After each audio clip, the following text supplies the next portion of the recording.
আপনি যেটা গুরুত্বপূর্ণ একটা পয়েন্ট আজকে কিন্তু তুলেছেন, সেটা হলো যে এখানে পুরা পলিটিক্সটা টক্সিক করে ফেলতেছে। যেমন হইলো এখানে লজিক্যাল ফ্যালাসি তৈরি করা হয়, সেটা কোনো সমস্যা না। মিথ্যা বয়ান উৎপাদন করা হয়, মিথ্যা বলা খারাপ, এটা আমরা সবাই জানি, কিন্তু সেটা বড় সমস্যা না। বড় সমস্যা হলো আপনি মনে করেন এই মিথ্যা বলার মধ্য দিয়ে আপনার জনপ্রিয়তা বাড়তেছে, আপনি মনে করেন এই মিথ্যা বলার মধ্য দিয়ে আপনার রাজনীতি গেইন করবে, আপনি মনে করেন এই মিথ্যা বলার মধ্য দিয়ে আপনি ক্ষমতার কাছাকাছি যাবেন। That is dangerous phenomena. এটা আওয়ামী লীগ মনে করতো, এবং তার এটা বলতে বলতে রিপিটেডলি যখন, যেমন ধরেন আমরা দেখতেছি একটা দল সোশ্যাল মিডিয়া বা মিডিয়াতে প্রচন্ড হাইপ তৈরি করে ফেললে, হ্যাঁ, সংস্কার বনাম নির্বাচন, বাংলাদেশ ব্যাংকের নিয়োগ, গণভোটের আইনি ভিত্তি, সংস্কার, জুলাই সনদ, মানে প্রত্যেকটা বিষয়। তারপরে 5-7 দিন ওই যে দলের বিরুদ্ধে হাইপ তোলা ওই দলের সমর্থকরা ওরা গালাগালি করে, এত স্টুপিড দল, নিজেরও কনফিউজড হয়ে যায়। 5-7 দিন পরে যখন একটু অবস্থা থিত হয় তখন বোঝা যায় আয় হ্যাঁ এটা তো ফটোকার্ড নির্ভর রাজনীতি ছিল, আসল সিনারি তো এটা না।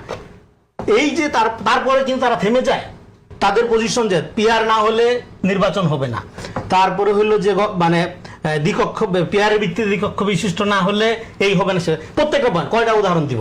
এই যে 5-7 দিন প্রচন্ড হাইপের মধ্যে, প্রচন্ড সেন্সেশনের মধ্যে পুরো জনগোষ্ঠীকে রাখা হয়, সোশ্যাল মিডিয়া, মেইনস্ট্রিম মিডিয়া, রাজপথ মিলেয়া, তারপরে যখন এটা জনসম্পৃক্ততাহীন, অজনপ্রিয় এবং একটা ভুয়া ফটকা জিনিস হিসেবে প্রুফ হয়, তারা কি শিক্ষা নেয়? তারা কি জাতির কাছে সরি বলে? নাকি মাস না ঘুরতে আবার আরেকটা হাইপ তোলার জন্য প্রস্তুত হয়?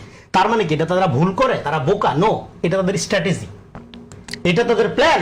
শেষ করবো, এখানে গুরুত্বপূর্ণ পয়েন্ট শেষ করবো, পরে আর না বলতে দিয়ে। এইটা যে স্ট্র্যাটেজি অর্জন, এই স্ট্র্যাটেজি অর্জন হইলো পুরা এনভায়রনমেন্টটাকে টক্সিক করে ফেলা। তাতে করে হবে কি, তাতে করে আপনি আর তার সমালোচনা করবেন। এবার আপনি তো আপনার তো সালাউদ্দিন সাহেব সবচেয়ে খারাপ কেন? বিকজ অফ তারা থামানো যায় না, অপ্রতিরোধ্য, এই জন্য সে রয়্যাল এজেন্ট, ভেরি সিম্পল। তো ফলে আপনার তাকে রয়্যাল এজেন্ট বানানো, আমি সবচেয়ে খারাপ, আমার ধারণা সালাউদ্দিন সাহেবের চেয়ে আমি বেশি খারাপ। ফলে এখন আপনি দেখেন, তাইলে এই যে পুরা ডিজাইনটার অর্জন কি? অর্জন হলো এই টক্সিসিটি করার মধ্য দিয়ে এখানে যারা একটা স্থিতিশীলতা চায়, একটা সুস্থ পরিবেশ চায়, একটা এঙ্গেজমেন্টের কালচার চায়, ক্রিটিক্যালি তারা অনাগ্রহী হয়ে উঠবে, বিদেশে চলে যাবে, সোশ্যাল ক্যাপিটাল তৈরি হবে না। তখন যেটা হবে, অনেক সময় দেখবেন যে নেশাখোর ছেলে এমন ডেসপারেট হয়, বাড়ি ঘর ভাঙ্গা শুরু করে, বাপ মারে পিটানো শুরু করে, বাপ মা বাধ্য হয়ে নেশা নেশা করে, জানবে যে এই টাকাটা নিয়ে নেশাই করবে, তারপর বাধ্য হয়ে দিয়া দেয় জানে বাঁচার জন্য, নাহলে মিডিয়া মেয়েরা ফেলবে। এরা টক্সিক করতে করতে এই জায়গায় নিয়ে যাচ্ছে জনগণের। শেষ করে এখন আমি ধরেন জানতেছি যে রুবেল ভাই আপনি কন্টিনিউ মিথ্যা বলতেছেন, না আমি কি করব? আমি বলবো না আমি সত্য বলতেছি, আপনার কথা ভুল,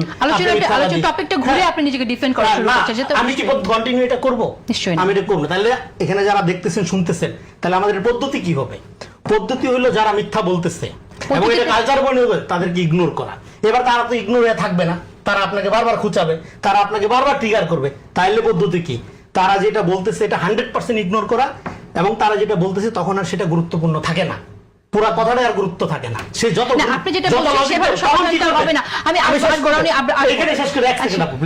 সেটা হলো তখন তারা যেটা বলছে এটা আর গুরুত্বপূর্ণ থাকে না। তাহলে কি গুরুত্বপূর্ণ থাকে? তারা সেটা কেন বলছে, কিভাবে বলছে, এইটা গুরুত্বপূর্ণ হয়ে ওঠে। ফলে আমাদের রাজনীতিতে এই বিশুদ্ধের রাজনীতি, টক্সিক পলিটিক্স উৎপাদনকারী রাজনীতি, এই বয়ানের রাজনীতি, তারা কি বলছে এইটা ইররিলেভেন্ট, এটা no more relevant because of their life. তারা মিথ্যা বলে। রেলেভেন্ট হলো কোনটা? তারা এটা কেন বলছে, কিভাবে বলছে, এইখানে ট্রুথ এন্ড মেথডের প্রশ্নটা আসবে।